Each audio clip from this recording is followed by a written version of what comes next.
Imagine playing a co-op shooter like Fortnite or PUBG on a VR headset in real time, with zero lag all through your phone while traveling in a fleet of self-driving cars going 200 miles an hour.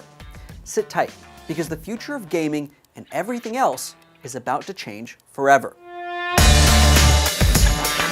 If you look up into the corner of your phone, you're probably used to seeing a little indicator that says 4G LTE, or 3G, or God forbid, 2G. And you've come to understand that it probably has something to do with your phone's connection to your mobile network. The higher the G, the faster the connection. It's pretty easy to follow. The G stands for generation, and each subsequent generation refers to a specific minimum speed, connectivity, and reliability necessary to classify that network as a particular generation. 1G let us talk to each other. 2G let us send messages. 3G gave us broad data and internet, and 4G LTE made it a whole lot faster. But all that's in the soon-to-be past, because up on the horizon is 5G. And while you may be thinking that 5G is just a little faster, a little more reliable, and a little newer, it's actually a massive breakthrough that's going to change the way devices connect to the internet, and more importantly, to each other.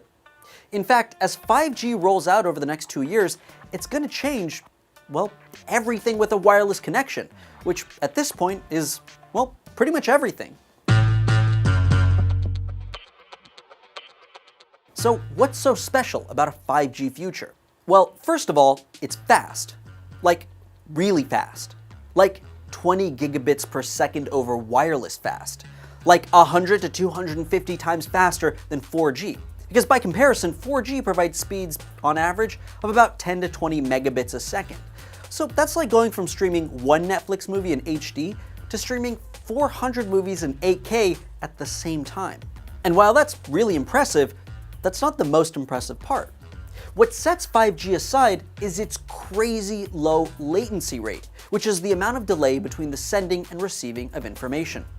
Now, 4G tends to average about 100 to 200 milliseconds. And to be fair, 100 milliseconds is fast. Human reaction time is about 200 to 300 milliseconds. But 5G will get it down to 1 millisecond. That's almost real time. And being able to send and receive information in what is essentially real time means that we can use 5G to replace real-time interactions. What does that mean? With 5G, you'll be able to interact with people, objects, or characters controlled by someone else with no lag on either side. So play a real-time first-person shooter on your phone. Control virtual objects with other people simultaneously. Put on a headset and fly a drone or drive a car that's somewhere else in real life. Or better yet, let it drive itself. That might be one of the biggest breakthroughs in 5G, a network of self-driving cars all sending data between each other and communicating with traffic lights, road sensors, aerial drones, and so on. Think about it, human reaction speed is 200 milliseconds and we still have accidents every day. Imagine if your car could react and communicate its reaction to hundreds of cars around it, all within a millisecond. Not only could we end car accidents, we could end traffic altogether. Hundreds of self-driving cars going lightning fast to your destination with no risk that they'll hit each other because they all know exactly where they are in real time, reacting to the actual world around them. Autonomous or remotely controlled trains, delivery trucks, even airplanes could be on the horizon in the near future. In fact, forget cars for a second and think of all robotic devices. Surgeries could be performed from the other side of the world with robots controlled in real time by expert surgeons being assisted by other expert surgeons in other parts of the world simultaneously. That could be saving lives in situations where time and distance are the difference between life and death. Factories can be staffed by robots that can communicate their task and position to each other, allowing them to not only do more, but do it more efficiently and wirelessly over a 5G network. Imagine a fleet of drones flying over a field of crops using sensors on the ground to sort, pick, feed, and water individual plants, all on their own. 5G will revolutionize the future, and companies have already spent billions to set up their networks and to fund new technologies that can use it. But that's not to say 5G is perfect. One major drawback has to do with why it's so fast. See, 5G uses a mix of frequencies, with most of the attention on the brand new millimeter waves that are compared to the 15 to 40 centimeter long waves used by 4G. And shorter waves and higher frequencies have a massive problem. They don't go very far.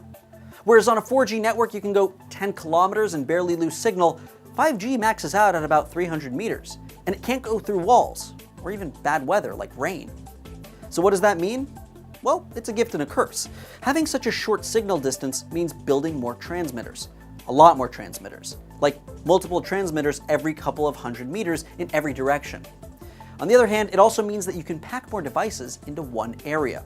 Now, 4G allows connectivity to 1 million devices in 500 square kilometers.